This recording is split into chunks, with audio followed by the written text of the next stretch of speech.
সমস্ত জগতবাসী, আজকে আপনাদের সামনে যে আলোচনাটি নিয়ে আসলাম আমি শামীম আলী চিশতি, সেটি হলো লালন ফকিরের একটি কথা আছে যে পিতার বীজে পুত্রের সৃজন, তাই তো পিতার পূর্ণজন্ম। এই কথাটি যদি আমরা রিচার্জ করতে যাই তাহলে দেখা যায় যে একদল রিচার্জ করেছে কি, যে পিতা যখন বীজ দিয়েছে, সন্তান যখন হয়েছে, তখন পিতা সেখানে জন্ম নিয়েছে। পিতার একদিন মৃত্যু হবে, আর সেই পিতা সেই পুত্রের মধ্যেই বেঁচে রবে বা বেঁচে আছে।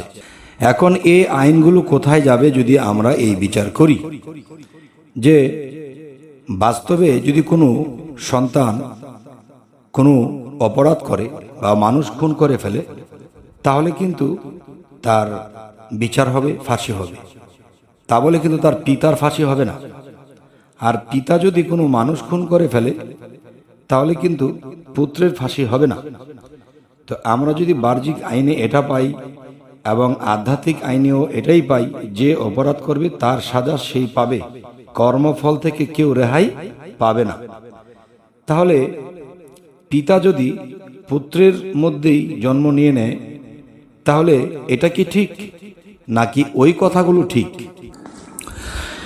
যেমন জালালউদ্দিন খাঁ বলেছেন, মানুষ যখন অপরাধের সর্বস্তর শেষ করবে, সমস্ত সীমা শেষ করবে, তখন সেই ব্যক্তিটি কোথায় জন্ম নেবে?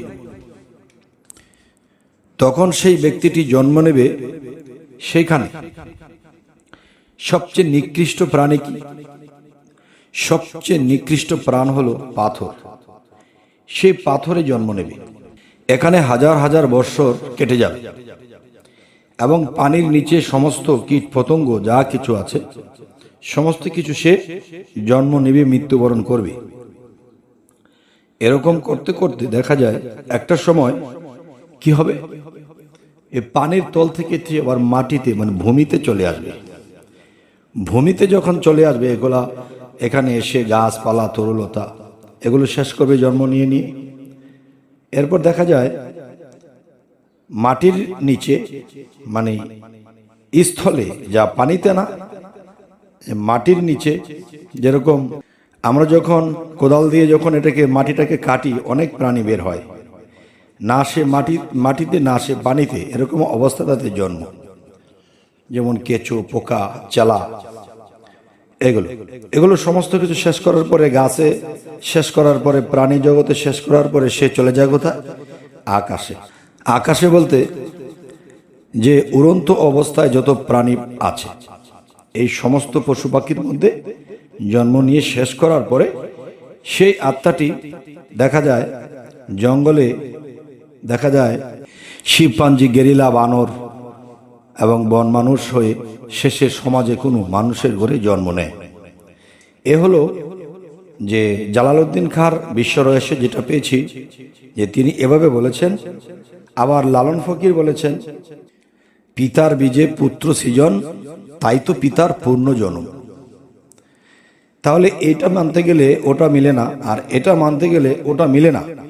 তাহলে এই দুইটা জিনিসের মধ্যে কোনটা আসলে মিলানো যায়? কারণ আইন তো মারফতে, হাকিকতে এবং শরীয়তে সর্ব জায়গাতেই তো কিন্তু আইন রয়েছে। এখন আইন দেখতে গেলে কিন্তু পিতার জেল কিন্তু পুত্র খাটবে না, আর পুত্রের জেল কিন্তু, আর পুত্রর জেল এটা কিন্তু পিতা খাটবে না।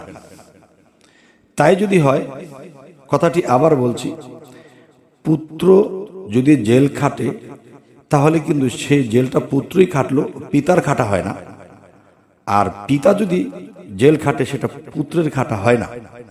তাহলে এই কথা যদি আমরা বুঝি, তাহলে দেখা যায় জালালউদ্দিন খাঁ তিনি বিশ্ব রহস্যে বলেছেন যে এভাবে মানুষের জন্ম হবে, যার শাস্তি হওয়ার হবে, যে সুখে শান্তিতে থাকবে, মানব জন্মে আসবে।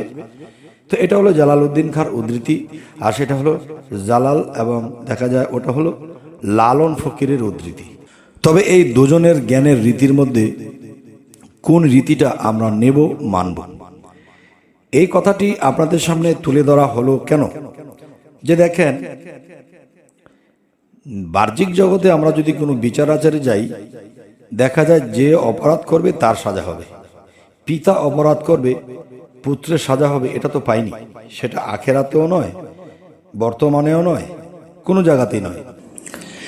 যেমন জালালউদ্দিন খাঁ, তার কিছু কথা আছে যে তিনি বলেছেন, উল্টা কথা ভাও করে দাও ওহে আমার গুরুদন, জন্মের আগে খাইতে গেলাম ভূতের বাড়ি নিমন্ত্রণ, যারে দিয়া দুনিয়া আলো সে কেন গো দেখতে কালো, সাপের মণি ব্যঙ্গে নিল ময়ূর পলায় কি কারণ।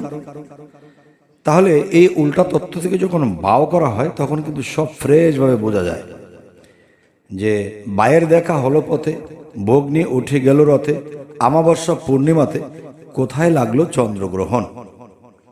তো আমাবস্যা পূর্ণিমাতে কোথায় লাগলো চন্দ্রগ্রহণ, এই কথাটা যদি আমরা বুঝতে যাই তাহলে এখানে কিন্তু ওই কামতত্ত্বই আসে। আপনি আমাবস্যা পূর্ণিমাতে যদি লক্ষ্য করেন সেখানে চাঁদ নেই, চাঁদ না থাকলে আবার গ্রহণ লাগে কিভাবে, এটা উল্টা কথা। তো বাও করতে গেলে আপনি চাঁদ, আপনার স্ত্রীও চাঁদ, এই দুজনে মিলে যখন আপনারা এমন কিছু করেছিলেন তখন আপনাদের মধ্যে কি ঘটেছে, যে এটাই ঘটেছে যে চাঁদে চাঁদে খেলা হয়ে সেই কোটি কোটি চাঁদ নষ্ট হয়ে তখন দেহে দিকে লক্ষ্য করলে বা চেহারার দিকে লক্ষ্য করলে এখানে দেখা যায় দুজনেরই চন্দ্রগ্রহণ লেগে গেছে। চেহারা কালচেটে ভাব বা আগের যেই একটা উজ্জ্বলতা সেটা নেই, তার মানে কি গ্রহণ লেগে গেছে। তার মানে সে স্ত্রী স্বামীকে বা স্বামীর বীজকে ভক্ষণ করে নিয়েছে, তখন স্বামীর উজ্জ্বলতা কমে গেছে। তো এই বিষয়গুলা, উজ্জ্বলতা কমে গেছে যে বিষয়টা, এটাকেই বলা হয়েছে চন্দ্রগ্রহণ। তাই বলবো হে সমস্ত জগৎবাসী, যে আমরা একটু আগে যে আলাপটা করলাম যে জালালউদ্দিন খাঁ তিনি ওভাবে বললেন এবং লালন ফকির ওভাবে বললেন, আসলে তবে কার বলাটা কোথায় বোঝানো হয়েছে, কে কোন জায়গায় স্থির রেখে এই কথাগুলো বলেছেন, এটা কিন্তু আপনারা কমেন্টে জানাবেন এবং সামনে কি ধরনের আলোচনা চাইছেন তাও জানাবেন। সকলেই ভালো থাকবেন। আল্লাহ হাফেজ।